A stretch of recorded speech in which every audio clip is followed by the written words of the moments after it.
Okay, that concludes the portion of the meeting dealing with the representation of indigent.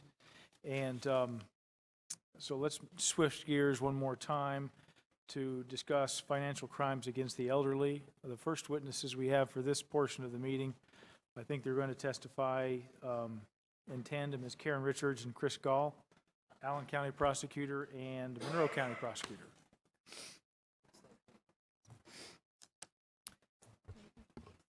All right. Senator Bray, members of the committee, my name is Chris Gaal. I'm the prosecutor in Monroe County, Bloomington. With me is Karen Richards from Allen County, Fort Wayne, and we are both members of the IPAC, Indiana Prosecuting Attorneys Council, Adult Protective Services Committee. I'm the co-chair of that committee, and we're very thankful for the opportunity to come and talk to you about this issue today. This is an issue that we've been engaged in for a number of years, and we're very passionate about improving the adult protective services system in Indiana. I'd just like to give you a little bit of background before we get into some of the details about the current situation. And again, this is just a little bit of review. What is adult protective services? Adult Protective Services, or APS, investigates reports of endangered adults. And endangered adult has a very specific meaning under Indiana statute. It refers to someone who's 18 years of age, at least 18 years of age or older, who is incapable of managing their property or providing or directing the provision of their self-care. In other words, they're unable to manage their financial affairs, or they're unable to manage someone else taking care of them, direct someone else and taking care of them. And they're also harmed or threatened with harm as a result of neglect, battery, or exploitation. And you must have both of those, all of those elements. And neglect also includes self-neglect. And in fact, self-neglect is in fact the largest category of situations that we deal with. And incapable, under the statute, there are several different types of incapacity that are referred to in the statute. It could be mental illness, it could be developmental disability, it could be an age-related ailment, most oftentimes dementia, habitual drunkenness, excessive use of drugs are also mentioned in the statute as different types of incapacity that could lead to someone being declared an endangered adult, some other type of physical or mental incapacity. Again, these are all from the statute. And many people often assume that we're specifically just talking about the senior population here, but under the statute, people 18 years or older who meet the definition of endangered adult could mean not only the elderly population that would fit that statutory definition, but also people who are developmentally disabled or mentally ill people. So these are diverse populations that the APS program deals with. They're vulnerable populations of adults. Just to make it a little bit more human, to give you an example, imagine someone who's a 40-year-old developmentally disabled person who's been living with his mother his whole life. His mother's taking care of him. All of a sudden, his mother dies. There's no one else. There's no other relative. There's no other family member. Unfortunately, there's been no plan put in place to deal with this situation that's happened, and he's unable to take care of himself. He's unable to manage his own affairs or direct the management of his affairs. So APS gets the call from the social worker at the hospital, and they ask APS, what do we do? What's the plan? We can't just put them on the street. We need someplace for this person to go.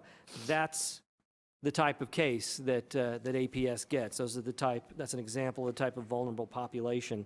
So a little bit of history about APS in Indiana. The federal government required states to create adult protective services programs.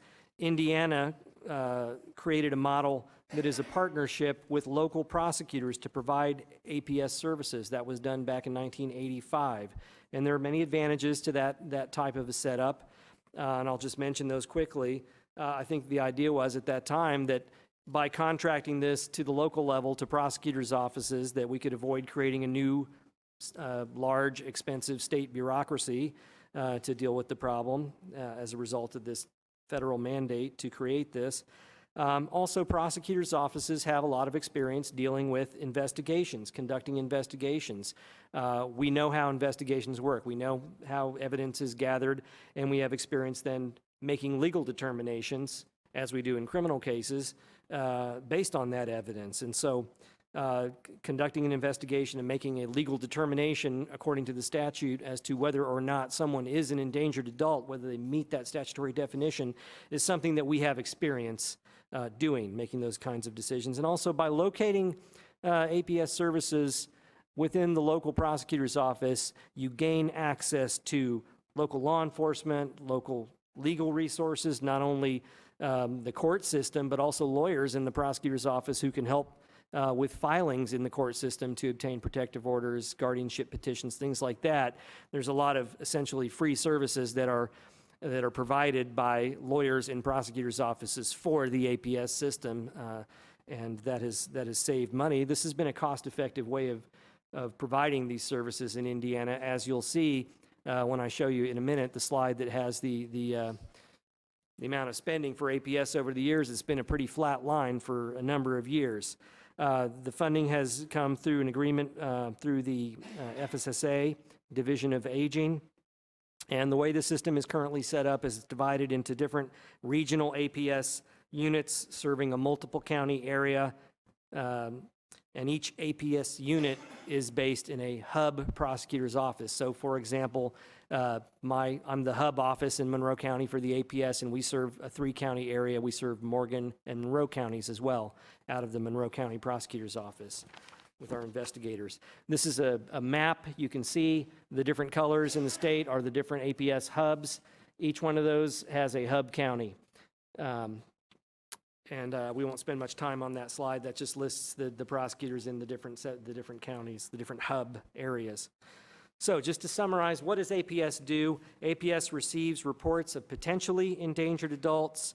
APS investigators will then conduct an investigation, gather information, go out and make a home visit, gather information, and then make a determination as to whether or not someone meets this statutory definition of being an endangered adult. If they do, then we will assess their immediate safety needs, address any emergency needs, which frequently is the case, that there are emergency needs. And then if we determine that there's an endangered adult, we've dealt with the immediate emergency issues in terms of their safety, then we will develop a protective services plan in coordination with the appropriate agencies, given whatever the issue is that we're dealing with. And there are a number of different agencies that we would deal with depending on the situation. Obviously, the AAAs, the Area Agencies on Aging, the Bureau of Developmentally Disabled Services, or BEADS, state agency. In each of our local communities, we deal with the Community Mental Health Center, which would be Centerstone in my community. It may be appropriate to appoint a guardian. There are professional guardians which may be appointed by a judge, and there may be volunteer guardianship programs which are being created around the state. We may have to work with that to set up a guardianship. Medical providers, hospital social workers, nursing homes, long-term care facilities, group homes. The point is, it's a diverse set of resources, and they're different in every community. And so there's a certain amount of local expertise that you get here. And I do want to also emphasize that part of the statute in terms of adult protective services requires us to use the least restrictive protective services necessary, which, it may be simply finding another family member, an appropriate family member. Now, sadly, in the case of financial exploitation, the problem may in fact be the family member who's conducting the exploitation. It may be the unemployed grandchild with an addiction issue who's emptying his grandmother's savings account, sadly, burning through her life savings, or taking her Social Security check and using it for his own purposes.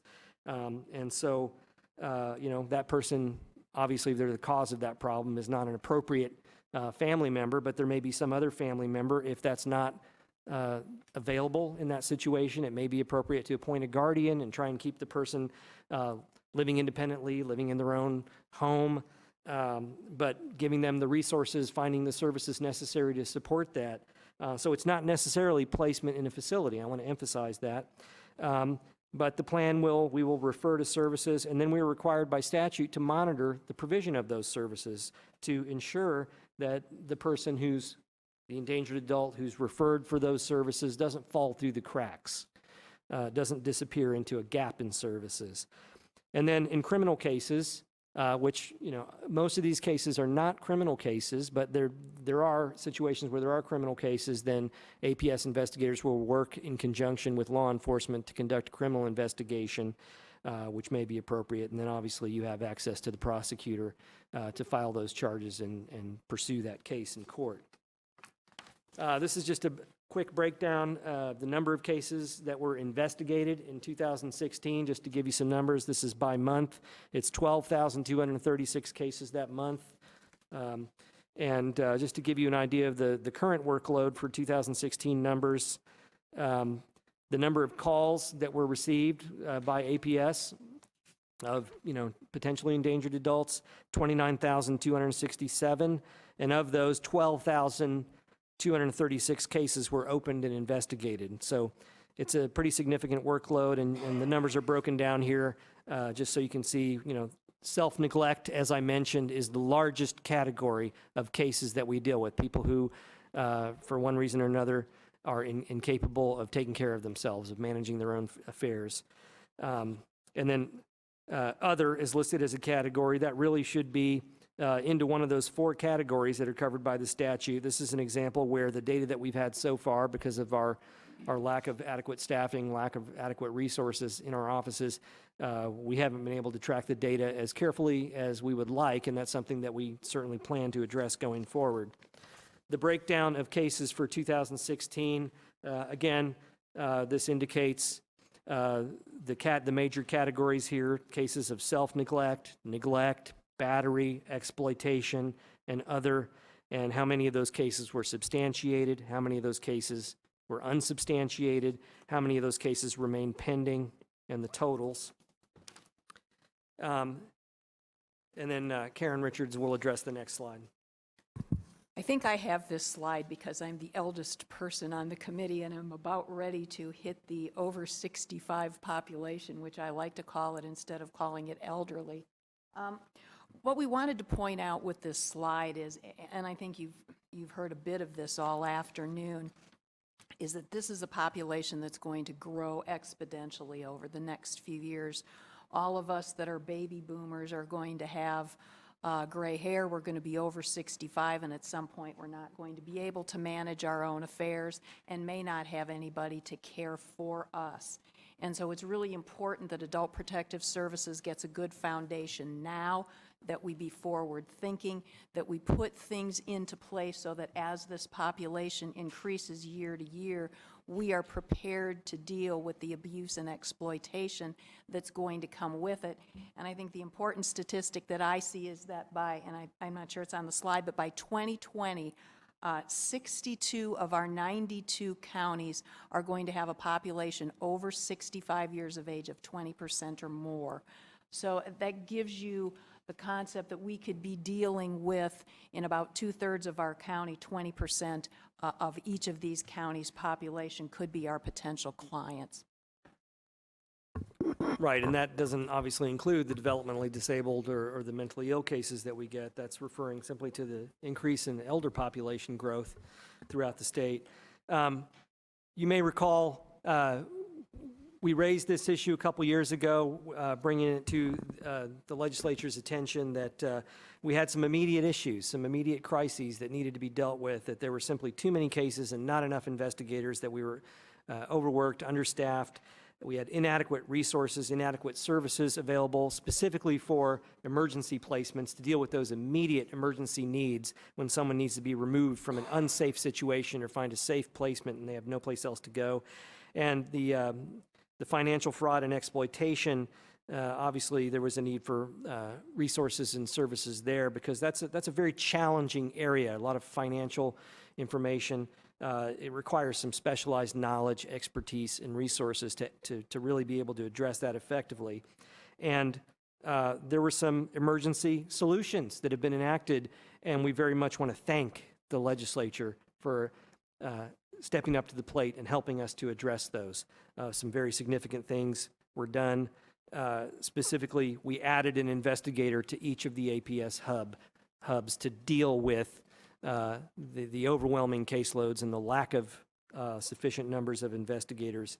And we were able to add a new case monitor position. And that new position, I think, is very significant in terms of being able to identify the gaps in services that exist and the lack of resources that exist. It's something that we're already, and we have been, required to do by statute, but it didn't always happen because the system was overworked and understaffed, and there were a lack of resources, a lack of emergency placement opportunities, resources available. So this new position was created, the case monitor, to try and ensure that these people, these endangered adults, don't fall through the cracks, don't fall into a gap, that they actually are receiving the services that they were referred to, and that they're being actually provided those services. So that's a very important solution that's been funded and now being implemented. And you can see on this chart of funding over the years that, you know, APS funding was flat for many years. This goes back just to 2008, but if you carry it back even further, you can see it's been flat for a long number of years. And then that little red line indicates the emergency funding that took place in 2016. FSSA was able to shift $1.1 million to field an additional investigator to each hub. That's what I just mentioned. And then the next year, the next budget cycle, there was a significant increase in funding to deal with a number of different needs, up to $5.4 million. And then I'll address those on the next slide. What that amounts to, that $5.4 million for fiscal year 2018. We have 17 unit directors. Many of those directors were out in the field doing investigations, and they simply didn't have time to do the administrative tasks of you know, keeping track of the data. That's why we have that big other category. We really want to encourage those directors to do the administrative work and act as directors. We now have 52 investigators, which includes 17 new. The things that are in red here are the new resources that were added. We have 17 new investigators thanks to the additional funding. We now have 11.5 intake personnel inputting data into the computer system so that we can have good data to make decisions about personnel and resources going forward. That can be data-driven.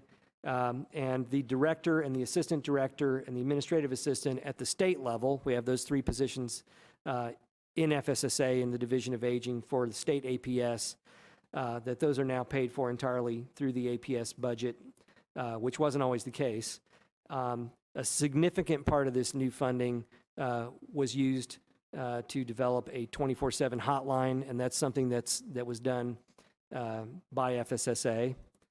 Within the Division of Aging, and they can address the details of that. And these 15 new case monitor positions that I just described. Those are important additions to address some of the crisis problems that we were having. And again, thanks to the legislature for their assistance in helping us to do that. Senate Enrolled Act 192 called upon FSSA and IPAC prosecutors to prepare a joint report and provide that to the state budget agency by December of 2016, specifically addressing these 6 issues. And I'm going to read them because these are the 6 very important issues that need to be addressed. What are the appropriate staffing levels for the APS system? With regard to emergency placement, which is an issue that, you know, we've been raising again and again and again. What are the appropriate circumstances for that? What are the availability of those resources? And what are strategies for improving the availability of those resources for emergency placement? What are the costs and benefits of a centralized intake system or the hotline, the 24/7 hotline? How do we implement consistent standards of care throughout the APS system? What are the appropriate levels of training for staff, obviously closely related to the standards of care? And a cooperative agreement. We did prepare and present that report in December of 2016. It contained very detailed and specific recommendations outlining what the next steps should be. I'm going to try and quickly summarize those for you because that is really the salient point that we're here to make. What are the next steps? And there are certainly shorter-term goals and longer-term goals.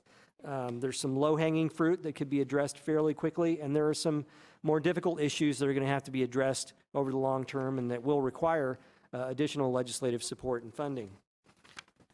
Specifically, the first issue, probably one of the low-hanging fruit issues that's in the recommendations, is this idea of a 24/7 hotline. A significant portion of that new funding that brought us up to the $5.4 million was to implement that type of a hotline. That was something that was done by FSSA internally. Yonda Snyder, the director of the Division of Aging, is here, who can address that, answer questions about it.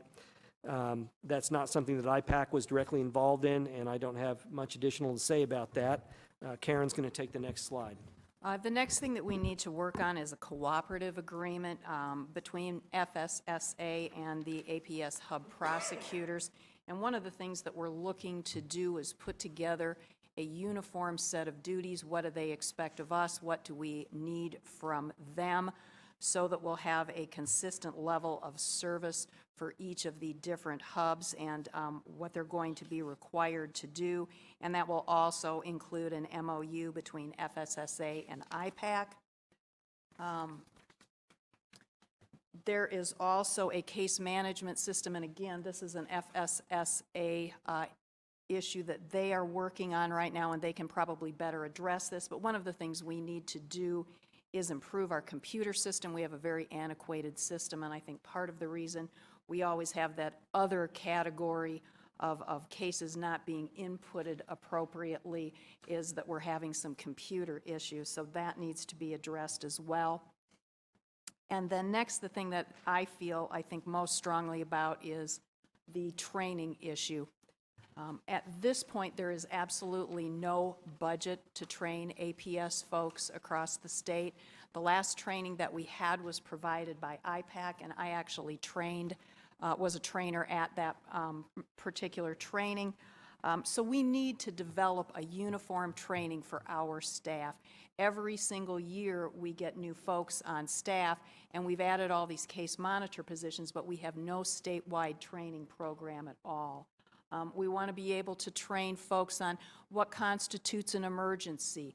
What do you look for when you're looking for physical abuse in someone? How do you deal with a financial exploitation issue? How do you get a search warrant? How do you issue a subpoena? How do you do all the kinds of things that are part of an investigation? How do you get out into the community and train people about how to keep their own family members safe?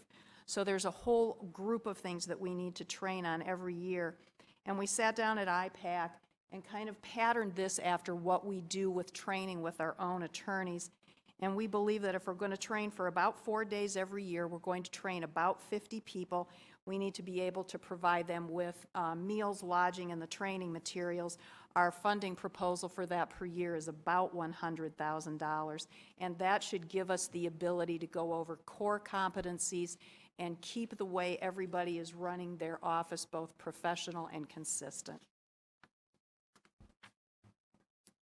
The next thing we need to work on is emergency placement and services. And Chris touched on this a bit, but I guess I'll tell you, I have 9 counties in my hub. Allen County I am the hub prosecutor. I have about 670,000 people in my APS jurisdiction, and the population over 65 is about 100,000.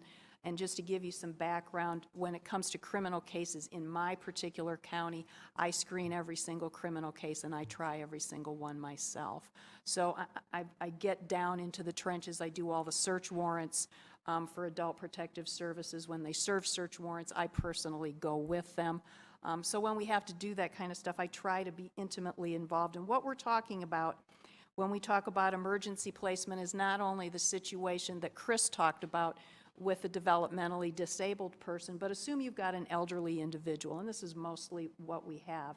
someone who's unable anymore to provide for their own self-care.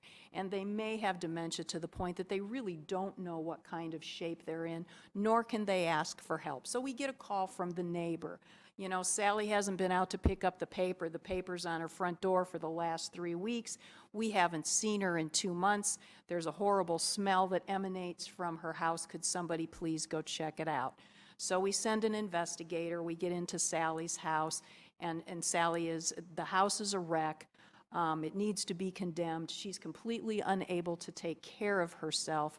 She's not sick enough so that she can stay in a hospital, and the hospital won't keep someone who doesn't need medical care. Sally hasn't committed a crime, so we can't put Sally in jail, and that's not the right place for her anyway. Then what do we do with her? In Allen County, we're pretty blessed, but the issue is in a lot of smaller counties, there simply are not places to house folks like this.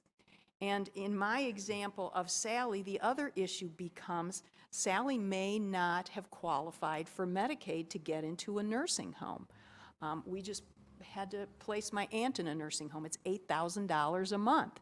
No nursing home is going to take Sally on my promise that we're going to apply for Medicaid and reimburse them, because sometimes it will take 2, 3, 4, 5, 6 months in order to qualify for Medicaid. That also means Sally can give us the necessary information to fill out the forms to qualify her for Medicaid. And if she's severely demented, she's not going to be able to tell me her date of birth, her social security number, or any of the other information that I'm going to need, her financial situation. So we have no place to put Sally at all. So what we're looking for is some kind of situation where there will be a pot of money to do, we can put Sally in the nursing home. There's a pot of money to pay until Medicaid reimburses us. We could work out a voucher system, and I don't have to read all of the slide, you can read it yourselves, but there's a voucher system that Recovery Works uses that's a good possibility for this. We can get our folks to assist in assessing the gaps in local services and try to get emergency placements to designate places within either their county or adjoining counties that can take these people on an emergency basis so that they're not either staying in a bad situation or we just literally throw up our hands and have nothing at all to do with them. So we're trying really hard to work out this emergency placement service. The next thing that I'd like to discuss was a proposal that we had last year, which was a proposal for a financial fraud and exploitation unit. Again, in my county, I consider us fairly blessed with our ability to investigate complex financial fraud. We have had a financial fraud unit in my particular office for years, but many of the counties in my hub are not so lucky. They're smaller and they've never had a need for that. I may represent LaGrange County, Steuben County, Noble County, Huntington. They won't necessarily have either prosecutors trained in that or investigators trained in that area. So what I'm talking about is fraud on more than just the basis where Johnny, the grandson, is the power of attorney for grandma, and he's using her private checking account as his private checking account. I'm talking about things that go on a, I don't know if it's a more insidious, but a more complicated basis. You know, folks that will go around to each patient in the nursing home and somehow find their bank accounts and have a whole scheme where every month somebody's skimming $100 or $200 out of every single account of every patient in the nursing home. So you're dealing with multiple banks and you're dealing with multiple people and multiple accounts, and you have to follow the ball and you have to be able, you know, to read finance sheets and a lot of things that frankly, prosecutors and police officers just are not all that good at. I mean, I will admit it, that's not my forte. So what we would really like to have is a set of staff, both an attorney, an investigator, and a forensic accountant, because that's what we need when we go into court to testify, is somebody that can follow the money. And our proposed budget for that is in here. It's $326,000. And that would cover us statewide to do these kinds of much more in-depth but yet extremely important investigations. And just to tell you, we have one of these right now in Allen County that we're investigating that's going to be fairly far-reaching. And we're going to be hard-pressed to pull it off on our own. Although I think we're big enough, I think we can do it. But a smaller county dealing with that issue, there's just no way. And this particular unit would be of great help. And that is all I have. I know Chris may have some closing remarks. I guess I feel fairly passionate about this because I try these cases.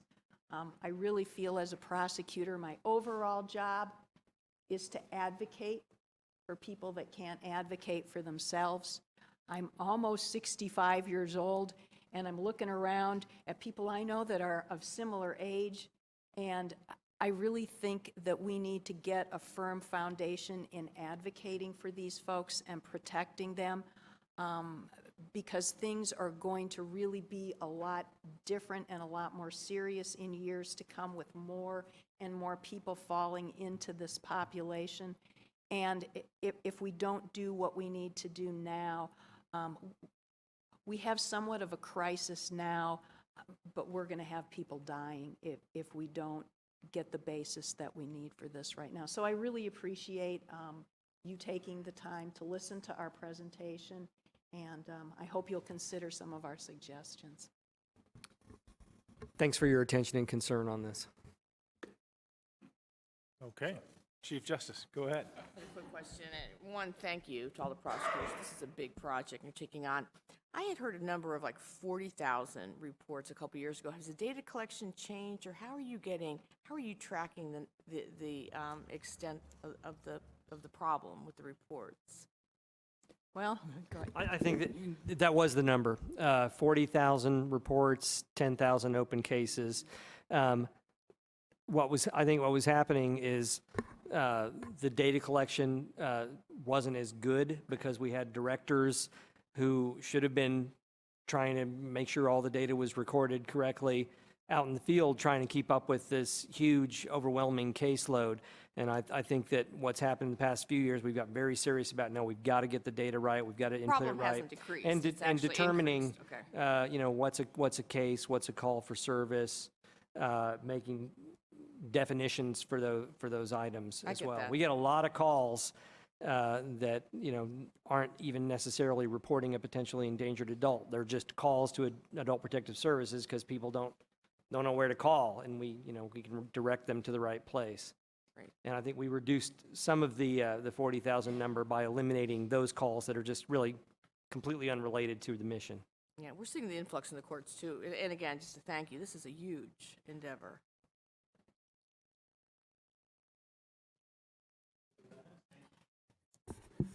Thank you for this report. It's very well done. And I think it highlights a couple things that I've been looking at this issue for a while. And one is you're under-resourced. You need a lot more money to do this. I mean, I appreciate that the prosecuting attorneys have stepped into this issue going way back and said, okay, we'll sort of organize this and take it on. But the mere fact we've got 15 hubs, I guess they're called, and in each hub, there's 5 or 6 counties. So you're and whether the case number is 40,000 or it's this number you've got here, I mean, aren't you just really under-resourced? Isn't that really the biggest problem you've got? So it's a matter of providing you with the resources, but there's also an issue that I don't really see addressed here, except other than in the fact that when you point out, the categories of your the problems that you're dealing with here, many are, crime-related, but you also indicate about 30% of them are people who are, self-neglect. So aren't you really a law enforcement agency that's dealing with a social service issue in many, many cases? You know, And people, don't we need to have more of a social work approach to this whole people situation? have asked us that before, and I guess my answer is a couple of things. When I look, and I think when we look at ourselves as prosecutors' offices, I don't think we only look at ourselves as law enforcement. What we really look at ourselves as are more problem solvers. And Right. I guess I say that because we also collect child support. I mean, in every one of our offices is a child support division, which has absolutely nothing almost to do with criminal law. It has to do with, and I hate to point to Judge Feltz, but he hears a huge percentage of our child support cases. We establish paternity, we establish child support, we collect it, et cetera, enforce orders from other courts. In other words, we have a huge, probably a third of every office has this civil division that collects child support. And so, as a prosecutor's office, we do a lot of things other than just be purely law enforcement. We have all these problem-solving courts, which are about how do you find a good solution for somebody with an addiction issue, which doesn't have anything to do with putting them in jail. Right.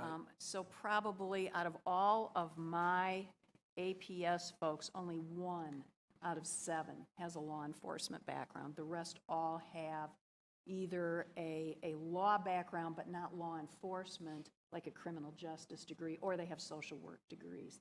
So I think what we have managed to do in each of our hubs is combine all of those issues together. And so I think we still can provide that. And the one good thing about having them in our office, because mine was actually the last office where APS was in the prosecutor's office. When I first took office, and I've been a prosecutor forever, but when I first took office, it was in our Mental Health Association office. And the problem with that was, out of the budget was going rent and administration and all these other things that I provide for free, and every time they needed something, they were calling me up and I would have to go down and I would have to help them out, whereas now everything is contained within my office. So, Are you saying that all the hubs do have social workers in them? oh yeah, I would venture to guess, I don't know, Chris, how many of your folks are social workers? Well, I just hired a new case monitor part-time to fill that position who is. But I think, Senator Lannon, you raise a very important point. And I think it's somewhat of a misnomer that Adult Protective Services is called services, because we don't actually provide or have any services. We conduct investigations and we make a legal determination as to someone meets the statutory definition of an endangered adult, and then we, in conjunction with service providers, try to develop a plan. And the problem is, there are these gaps in services because services are not consistent throughout the state. Every community is different. Some communities are just a desert of services. They're just simply not there.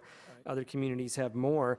But in addition to that, even where there are services, they're often inadequate. There are a lack of services, and we deal with such a diversity of service providers for the different populations that we serve, that we address. Seniors, developmentally disabled, mental illness. We're dealing with beads. And really, I think in order to improve the system, we have to try and fill the gap in services from both ends. That's why I think we need the case monitor position.